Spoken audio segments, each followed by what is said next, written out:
I'm writing a letter to Mother to tell her not to worry over me. I'm writing a letter to Mother to tell her I'm okay, you see. Camp Page, Korea, Sunday, October the 5th, 1975. Dear Mom, well, I guess I'll tell you all the death story of my ugly birthmark. When and how I got my birthmark off. Well, it all started when the swimming pool here was open. Every time I went down there to get a good tan, everybody would look at my birthmark. So for a while, I let it go. It really didn't bother me that much. But I kept looking at it in the mirror, and I just got so fed up with it. So one day, while I was working out, I talked to a friend of mine who happened to be an army doctor.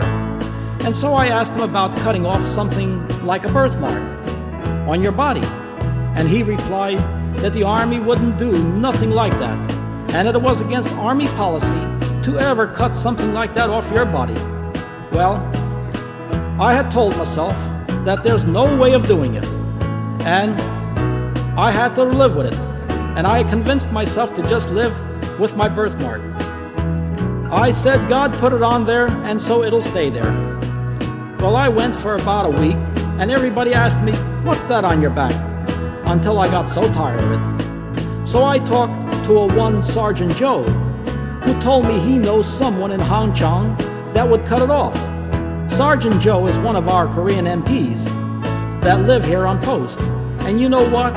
He sure can speak good English. So the next day, me and him went to the hospital. It didn't look like a hospital, and he and I talked to the doctor there. You know what? The doc knew real good English too. He went to school in the US, so he knew of what I wanted. Well, he just talked to me for a while and just asked me a few questions and told me to come back the next morning at 10.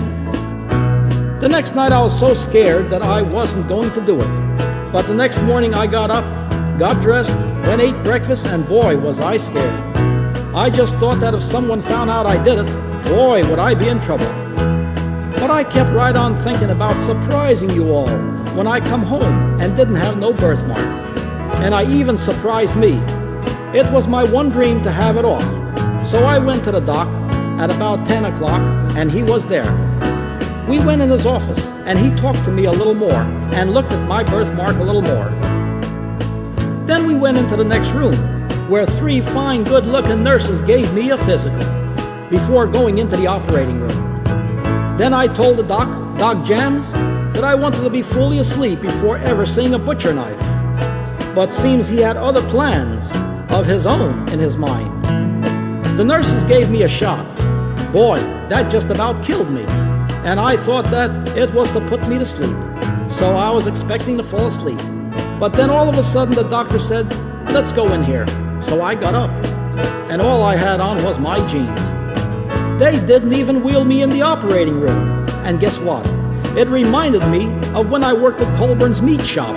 Really, there was just a long table in the center of the room, and another doctor with this rag around his mouth. I was a-fixin' to turn and run around. But I walked to the table, and he told me to lay on my left side, so I did. First, about 7 good-looking nurses came into the room. I didn't even care to look at them. All I was worrying about was that stupid guy laying on a table, meaning me. Well, the doctor put a red tracer on my back. He said he had to draw a diagram of how my skin ran. So when he sews me up, he wouldn't go as crooked as a snake. Then after he got finished playing around with the skin on my back, he said, "This is going to hurt a little." I looked around, and boy, what a needle. It had to be at least 9 inches long. He stuck it right in the middle of my birthmark. See, all this time I thought I was supposed to go to sleep. But not a thing like that happened. I even tried to help myself to go to sleep, and that didn't even work. The doctor said it was to deaden the area of my birthmark, but I still felt him touch my back. Then all of a sudden I felt something running down my back, so I figured it was blood from him cutting my birthmark. Well, he pulled and he tugged, and finally something happened. The shot that he gave me was wearing off. and a couple of times I felt him cutting my skin, and it got so bad that I balled up my fist, and so help me, if that other doctor and nurses hadn't held me down, I would have smacked him upside his face. Mom, Dad, believe me, I went through some kind of pain.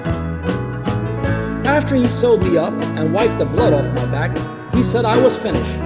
Boy, was I glad. Then I got up and I looked around me. And was I dizzy. I looked and I saw about a sheet full of blood. Not that much, but there was a lot of rags with blood. Then he picked up something out of the pan. And guess what? That's the first time I seen my birthmark in person, looking at me square in the face. And boy, was it ugly. I asked him how many stitches did it take, and he said 21. Then I walked to his office, and he told me how much. But I really didn't care, just as long as it was over. It cost me 40,000 wons, and in American money, it would be $80. Well, I wasn't pleased with the price, but I sure didn't want him to put it back on. He then gave me an injection shot and pain pills, and I went home to Camp Page, where I went to work at 3 o'clock. The operation took 1 hour and 45 minutes, and $80 of my money. But one important thing is, it took the birthmark off.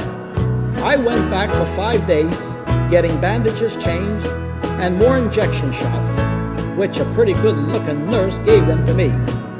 After a week and a half, he took the stitches out, and I haven't gone there since, and I won't. Well, now it's okay, and I feel okay too. I'll send you all a picture when I develop my film, okay? Now you all know, and I told you all, I'd come back home different, didn't I? Love to all, your son Gail. P.S. You know what, Mom? Now I'm starting to worry about the scar on my back.